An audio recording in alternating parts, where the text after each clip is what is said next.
It's a cold January night. You're with your friend John walking home from a party. You have a slight buzz going on, but overall still have your wits about you. Your friend, on the other hand, is just flat out drunk, acting like a complete idiot and making tons of noise. You're walking down one of the more secluded blocks in your neighborhood, Drew Avenue, which is relatively close to your houses. Your friend starts complaining, claiming that his bladder is about to explode all of a sudden. You tell him to wait as you're almost home, but he says he can't make it. His complaining continues as you pass by a vacant house.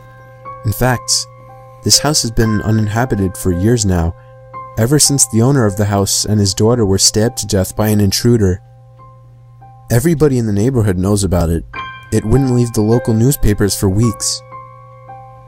There have also been a disturbingly high amount of disappearances in town ever since that event, and rumors circulate that it has something to do with this house. The strange thing about it, though, is that the two victims who own the house were missing their heads, and to this day their skulls haven't been found.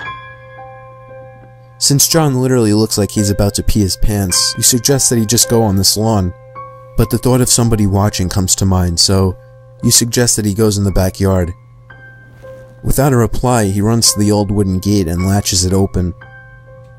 It shuts with a loud bang behind him, and you're left alone in the night in the middle of the road. You sit down on the curb, waiting, when you hear the sound of a front door closing. You turn around to see somebody approaching you from the neighboring house.